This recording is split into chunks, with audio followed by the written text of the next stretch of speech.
Welcome to Bharathan mom speaks YouTube channel.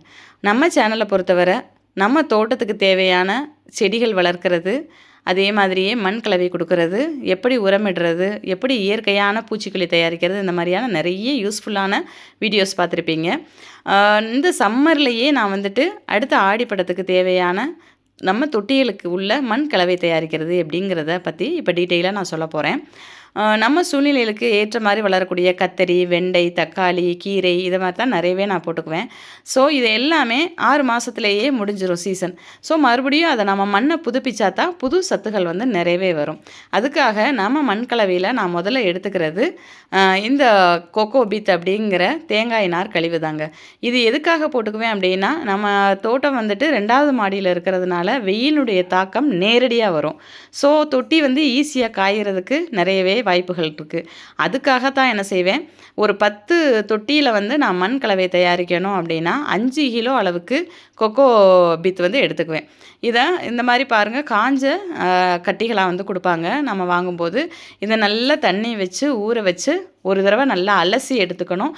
ஏன்னா அதை அவங்க தயாரிக்கிறதுக்காக லைட்டாக உப்பெல்லாம் கலந்துருப்பாங்க. ஸோ நாம் அதை எடுத்து இந்த மாதிரி பாருங்கள், நல்லா தண்ணியில் ஊற விட்டு பிழிஞ்சு எடுத்துகிட்டு 2வது தடவை மறுபடியும் தண்ணியை விட்டு அலசி எடுத்துக்கணுங்க.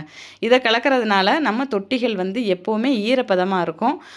அதே நேரத்தில் காயவும் செய்யாது, வேர்களும் எளிதாக ஊடுருவி போகிறதுக்கு ரொம்பவே ஈஸியாக இருக்கும்.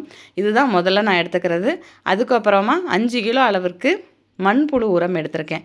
மண்புழு உரம் இயற்கையான வேளாண் பல்கலைக்கழகத்துலேருந்து வாங்கினது. அதே மாதிரியே நம்ம பக்கத்தில் கிடக்கக்கூடிய சாணம், மாடு வளர்க்கக்கூடியவங்கள்ட்ட கேட்டு அதையும் வாங்கிக்குவேன். இது நல்ல வேப்ப விதைகளை உடைச்சி எடுத்து வாங்கின வேப்பம் உரம் அதையும் எடுத்துக்கிறேன். இதை எல்லாத்தையும் மண் கலவையில் கலந்துக்குவேங்க. அதுக்கு முன்னால் தொட்டிகளில் நான் இந்த மாதிரி காய்ந்த இலைகளை நிறைச்சிக்குவேன்.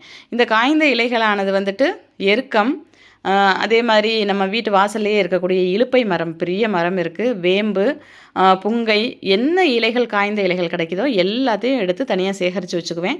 ஸோ அதை அடியில் போட்டுட்டு நாம் கலந்து வச்ச மண் கலவையை மேலே போட்டு ஃபில் பண்ணியாச்சு. பாருங்கள், இப்போதைக்கு நான் 10 தொட்டி, மேலே ஒரு 40 தொட்டி வச்சுருக்கேன். அதில் 10 தொட்டியில் இப்போ ஃபஸ்ட்டு ஃபில் பண்ணி வச்சுக்குவேன்.